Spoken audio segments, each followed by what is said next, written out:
What's going on, guys? The Comics Kid 2099 here to talk to you about Thor Volume 1, The Devourer King. This is the first 6 issues of a new Thor run. This volume is by Donny Cates, Nick Klein, and Matthew Wilson. I had gotten very behind on Thor. Years ago, I read Volume 1 of Jason Aaron's Thor run from Marvel Now. That would have been like from 2012, I want to say. I liked what I read, but I think at the time I was reading quite a few other things, and I told myself I will get back to this series eventually, and then before I knew it, it was 9 years later, and there's like 100 Thor volumes that I have fallen behind on. So when I found out that Donny Cates was going to be writing a new Thor run, with how excited I was for what I had read from his Venom run, I was very interested to see what he would do with Thor, and this being a pretty good jumping on point, I assumed, I jumped right on this as soon as I could. And so this volume, spoilers by the way, I'm assuming spoilers for the end of Jason Aaron's Thor run as well. So if you haven't read any of that, go ahead and turn this video off now.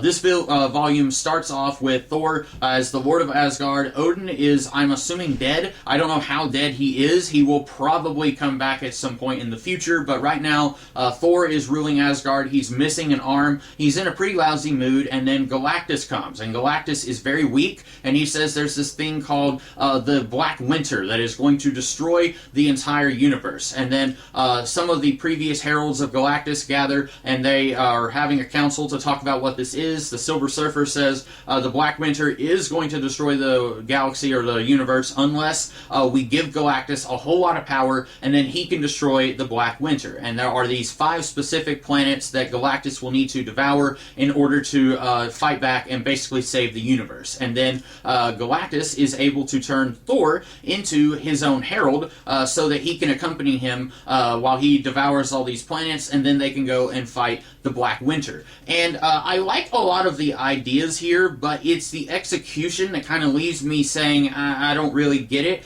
For example, in the very first issue, Thor has gathered a big army, and he tells Galactus, we're going to go with you, and we're going to save the civilizations that live on these worlds so that you can devour the energy from the planet, but then you won't be killing any people. And Lady Sif is now the guardian of the Bifrost Bridge. I have no idea what happened to Heimdall, but she is now filling his role, and she has the ability, using the Bifrost, to teleport across the universe, teleport other people from across the universe to Asgard, and so they can very easily save these people and give Galactus the energy that he will need to fight the Black Winter. And then Thor gets bestowed all the energy to become a Herald of Galactus, and then they forget this plan.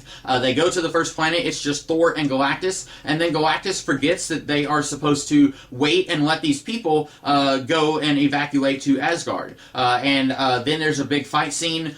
Thor fights Galactus a little bit, and then he does like a Star Trek communicator badge. He says, Lady Sif, 1 billion to beam up. And it's weird, like, he starts fighting Galactus, and Galactus starts absorbing the planet while there's still people on the planet. And I'm wondering, like, as soon as they got there, why didn't Thor say, Lady Sif, 1 billion to beam up? And then Beta Ray Bill shows up, who I have not seen in a very long time. I only sporadically read Thor here and there, but he showed up in the Walt Simonson run, and he is upset because his world, his people, were, I guess they all died at the hands of Galactus. There might have been some survivors, I think, but he is upset that Thor is working with Galactus. And this is a situation where Thor needs to just say, hey, Beta Ray Bill, calm down. Literally, the entire universe is going to be destroyed if Galactus does not fight the Devourer King. But Beta Ray Bill comes in and says, I want to fight Galactus, and Thor says, you'll have to go through me. And it's a big fight scene because it's a superhero comic, and there have to be fight scenes. And I'm over here thinking,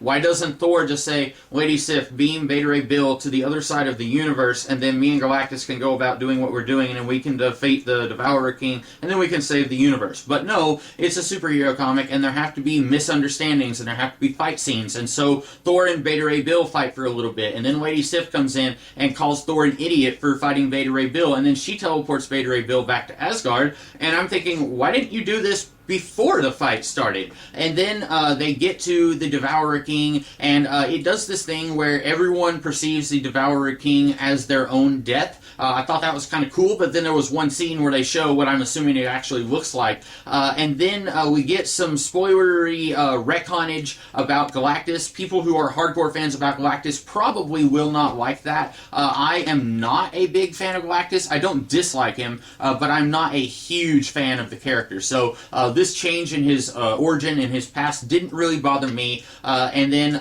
they are able to defeat the Devourer King. Spoilers for this whole book, by the way. And then Thor kills Galactus. And I was kind of impressed that the book was willing to go there. Again, this is obviously not a permanent defeat. Galactus will show up again whenever the Marvel Universe needs him. But I thought it was kind of interesting that this book was willing to go there in the here and now. And then we get a little bit more about what is coming in Donny Cates's run. And I was a little bit not interested.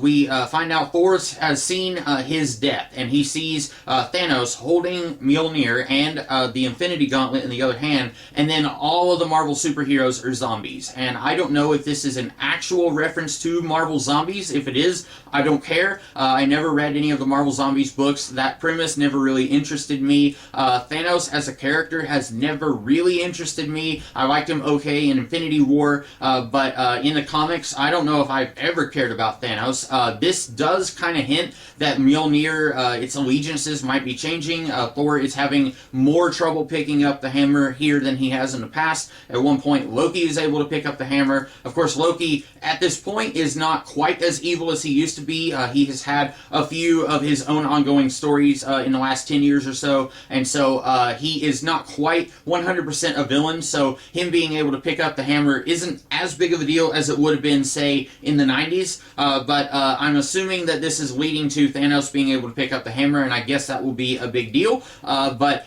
I'm not really interested.